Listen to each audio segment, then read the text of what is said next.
Gen Urobuchi. Hearing the name is either going to get you excited for what you're about to get into, or it's going to make you proceed with hesitation. Or it's not going to do anything, since you might not be familiar with the name yet. Gen Urobuchi, or as many people lovingly call him, the Urobutcher, has a bit of a reputation when it comes to anime or visual novels. He's mostly known for such works as the visual novel Sayonara or the anime Gargantia. And if that last name doesn't ring any bells, it is the anime that is solely responsible for all the dark magical girl anime that came afterwards in the 2010s, thanks to its dark and depressing take on the genre, throwing everyone for a loop back when it had. And after the massive success that was Gargantia, he wrote the stories of more anime projects in the years after. Some good, some pretty bad. And one of those post-Madoka anime is Suisei no Gargantia. And it kinda exists? Not really many people ever mention this show anymore, so let's get into it and see what it was all about.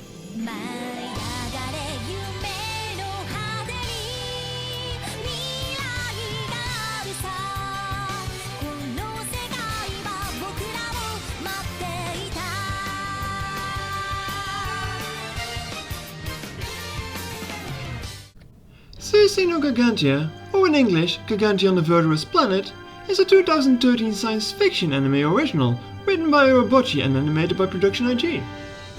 And just like many of their other projects, the show looks amazing still to this day. Yes, there is some CGI being used for the mechas and some machinery, but it still looks pretty good quality-wise, considering how bad CGI can look in the hands of worse studios.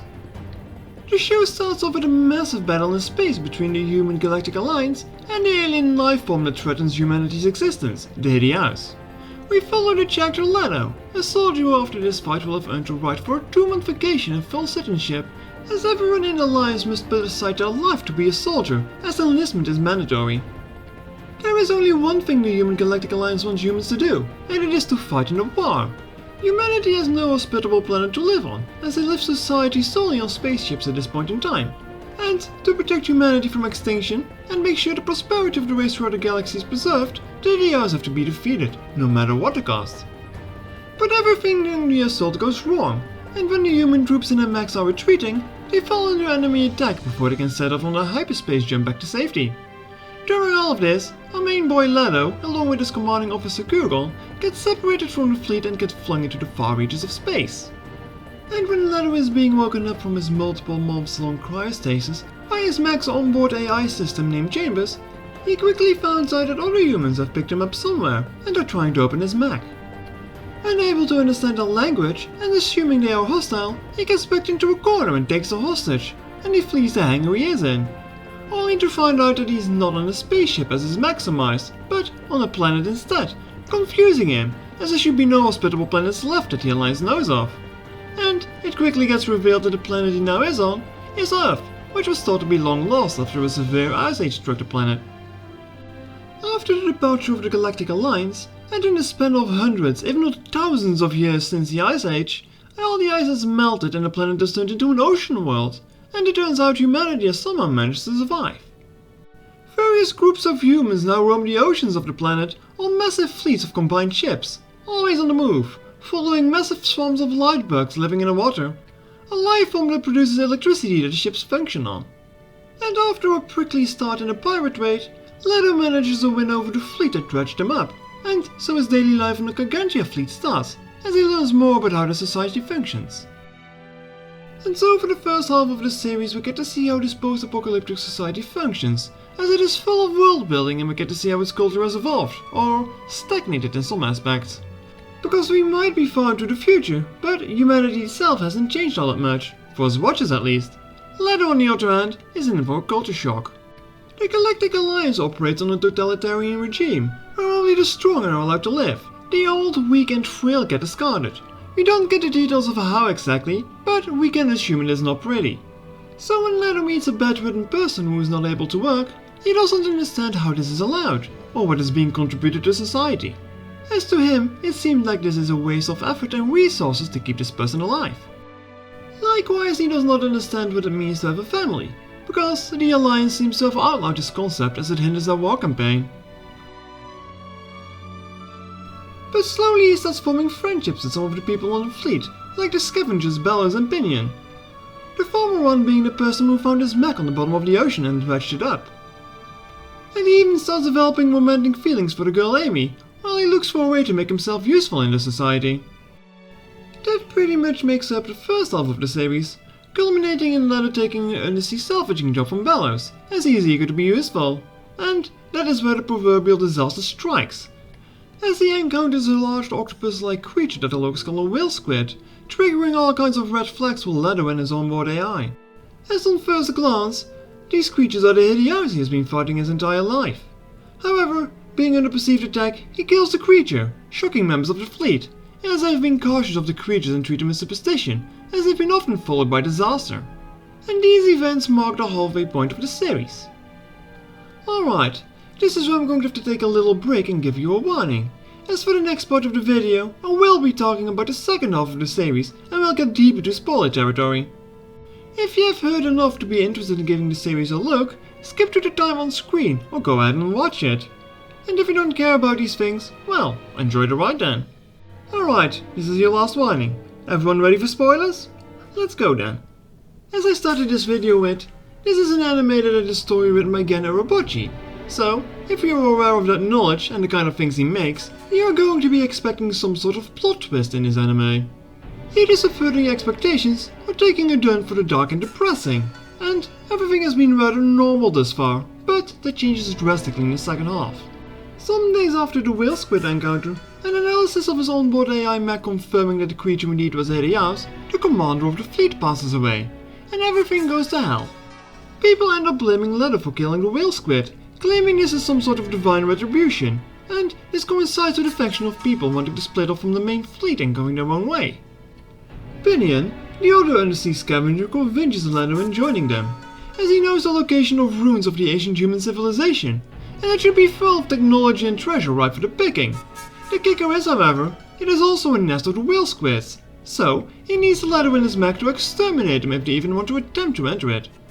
Leto, who is eager to continue his soul life purpose, joins, and he sets out for some good old whale squid / Hideouse genocide. After killing all the creatures in the vicinity and destroying the eggs of the young ones, he comes across left behind data, which his AI reconstructs so they can access it. And, conveniently for him, and us, the data was a TV news article or some sort of documentary. The video tells us about humanity preparing for the extinction level event Ice Age that is about to happen in a few years, and two factions are working in their own way to save humanity. One faction being the United Nations, and the other being a science-based pseudo-religious cult, naming themselves the Evolvers. And here it gets revealed that in order to survive the Ice Age and to make humans live in space, the Evolvers spliced together squid DNA with human DNA, ultimately changing them into the Hideouse. The other faction, however, did not agree at all with this idea and ended up going to war with him, eventually resulting in both factions leaving into space while still being hostile against one another. And that is how the Human Galactic Alliance got created. Yes, the alien life form that was named humanity's sworn enemy were evolved and mutated humans with different beliefs all along. That's it. There's Urobuchi's nihilistic and dark twist to this anime. Even thousands of years after surviving extinction and leaving the planet, humanity is still at war with itself. The lore that we get to see is executed well, as it is rather disturbing to watch while he slowly pieces together what is about to happen, and then ends up happening. And it is worth wondering how much human intellect stay with him as millennia in space pass. But we never really get an insight on how the Evolvers functioned as a society after going full squid. It also gets revealed in the lore dump that the light bugs that now provide humanity's only way of electricity were actually nanomachines that the Evolvers could freely control to create armor in the light with. Millions of them broke out into the oceans thanks to the Ice Age and now live a life of doing nothing, just multiplying endlessly. As for the Federation, they know what they've been doing for thousands of years, as they were the aggressors in this incident, being the ones who condone the Evolvers' actions, and I do wonder if peace was ever an option.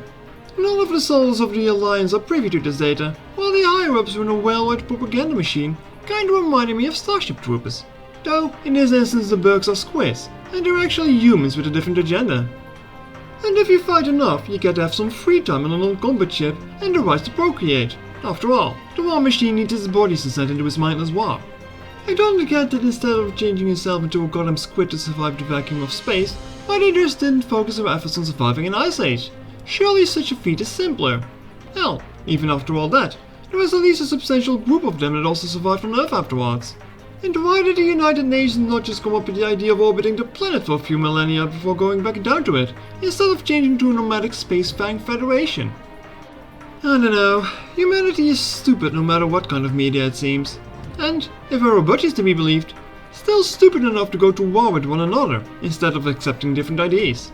Is his vision depressing, dark and nihilistic? Yes. But I also feel a lot of this would have gone different if humanity were to reach its technological advancement in real life. But hey, who knows? Maybe we are destined to be at each other's throat until the end of time. I won't be living long enough to find out how stupid humanity really is, because I can easily see them make these same mistakes.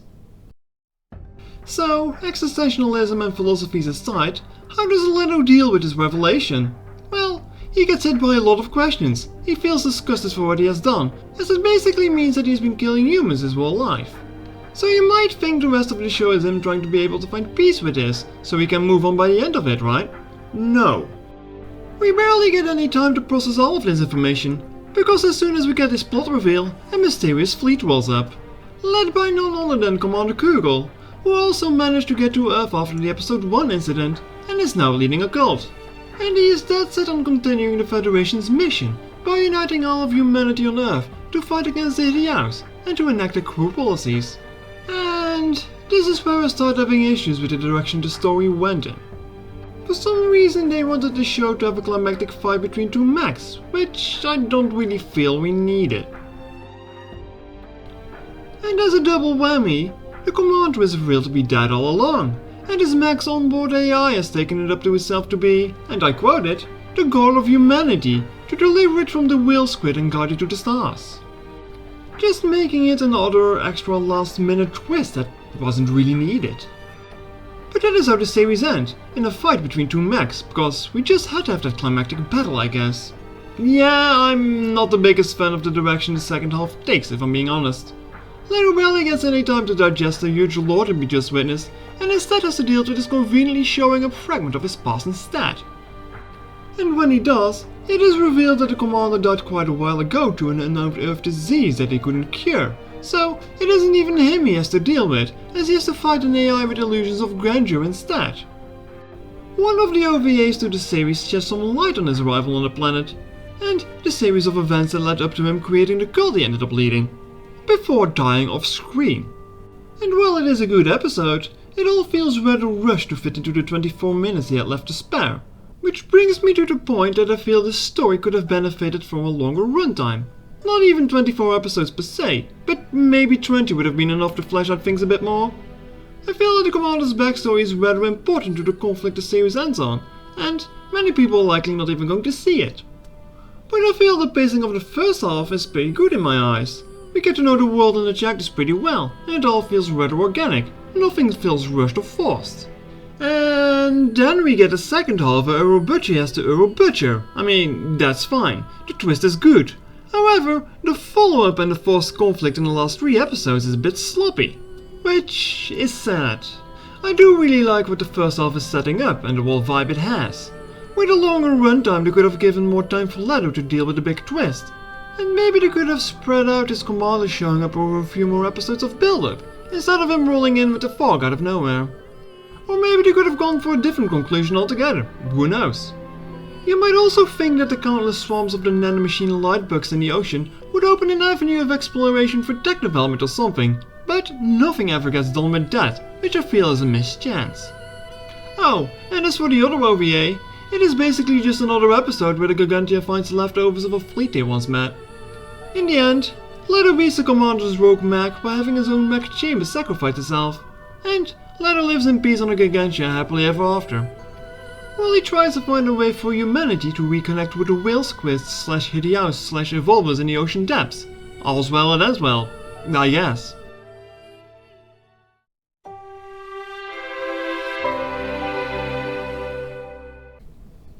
Alright, spoiler time over. Welcome back. All in all, I still like the show. It looks good, it sounds good, though the opening by Miori Chihara might sound a little too cheery and happy. And it has some interesting ideas and I like the setting, but some of the stuff I mentioned in the spoilers section holds it back a little bit for me. which results in me giving the show a seal of approval, yet only a normal tier recommendation. I can't call this show a must-watch, and I also don't love it enough to strongly recommend it to anyone. But if you like science fiction stories or post-apocalyptic scenarios, or if you really happen to be fond of the movie Waterworld, there's plenty of stuff for you to enjoy here. However, I also know it's far from perfect, with some things in the second half holding it back a little. Which seems to be a bit of a curse when it comes to the animated data story written by Urobuchi. He has some great peaks with animated I dearly love, like Madoka Magica and my personal favorite Psychopaths. But if you look a year later after Gargantia's release, you'll see that there is a little show named Alt Noah Zero that he wrote. And while the first part of that was amazing, I think everyone still remembers how badly betrayed they were by that second half and how bad it ended up being. It has been 10 years, but I can't stress enough. Fuck you, Slane.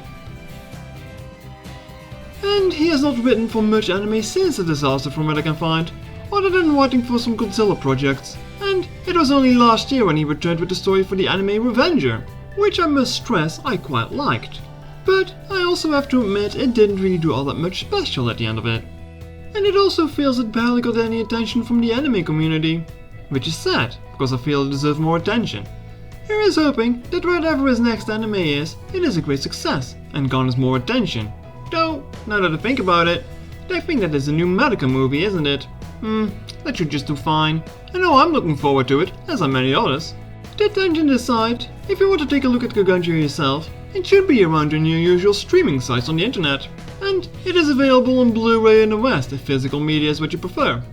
If you see it in a bargain bin somewhere, it's definitely worth picking up at least. But alright, that about wraps up this video. And like some stuff I planned and wanted to make a video on, this one wasn't expected. I just happened to rewatch the anime a few weeks ago and figured, sure, why not shed some light on a lesser known anime from yesteryear that is still quite enjoyable. But now it is time to go back to the planning and get started on the next video. This was my name is Sora. I hope you enjoyed this video and thank you for watching. And I hope to see you next time.